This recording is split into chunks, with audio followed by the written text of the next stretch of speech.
John, you got a reader? Pardon? You got someone with your script or no? Yeah. Okay.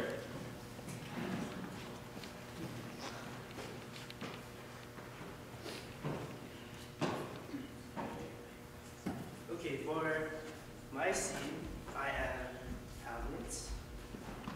I am being sent away to England because my uncle doesn't like me. And he wants to kill me. On the ship, I am being accompanied by my friends, my so-called friends. And yeah, I'm writing letters to people, and I am reflecting on the relationships with them. And yeah.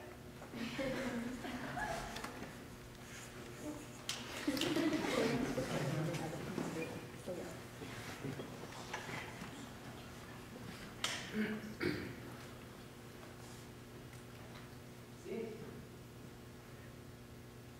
Count yourselves among the blessed as I do.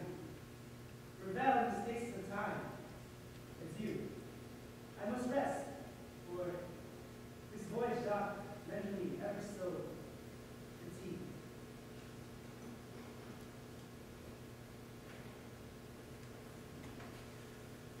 Oh, dim Rosencrantz, faint Guildenstern, ever present in the light yet, so distant from the sun.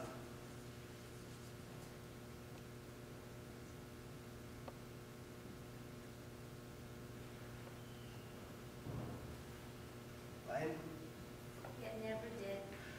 Yet never did they bellyache, nor stray from seemingly preset paths.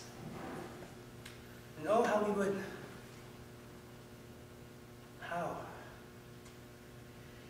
would wreak havoc upon the home of old Denmark.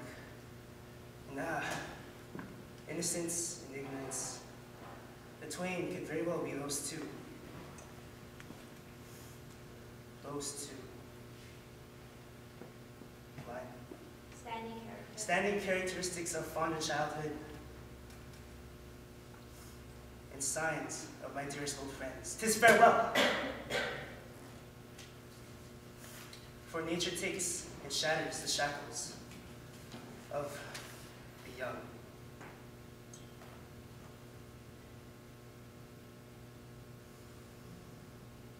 And how fares thee, pretty lady?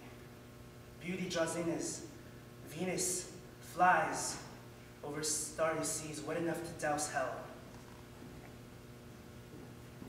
Fair maiden,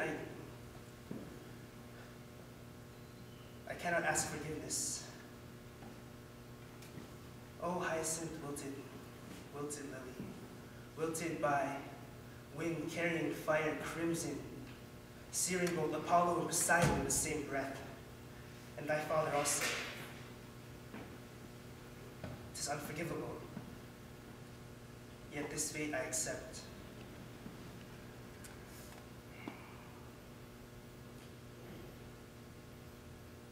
Oh! How quickly passion and bliss fade. How lit flowers burn to ice and freeze like the cold hearts of mine own kin. Line. Unable to discipline his lust for power, he mimics Cain and slays Abel for self-gain.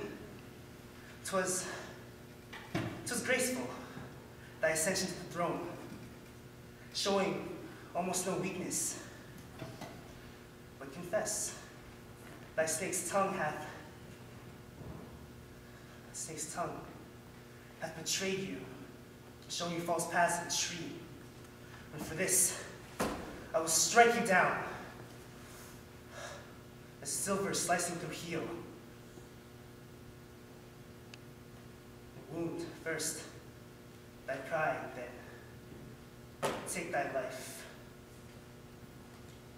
The 2 strokes with the sword.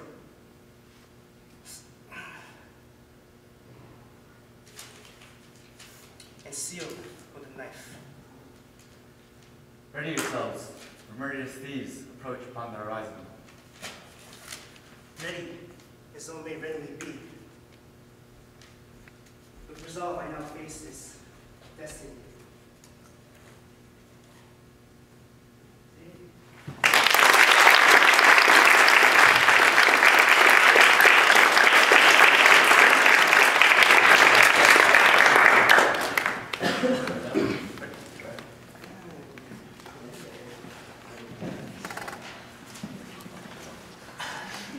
Okay, a couple things in terms of simple blocking. I realize you didn't get a chance to use the stage because, of course, this is a busy time of year. And when we talked about this in terms of how to do it, off-stage things, we're going to do things off-stage. Obviously, we have to hear them. It's difficult to hear things in the wings, behind the curtains, etc. I think we lost the beginning of the context of this, John.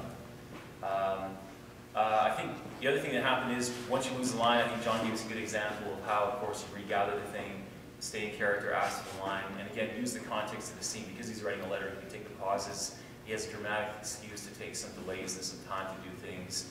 And then, of course, asking for the line. Are you almost going to use that in terms of your own writing of the letter, in terms of asking yourself for the line, oddly, and has a strange echo thing go on? It's really, really cool in terms of other things that could have happened. And again, I'll emphasize this again. Take time with words. You spend a lot of time with the lines. Obviously, the first two scenes we had, I think the lines are incredible.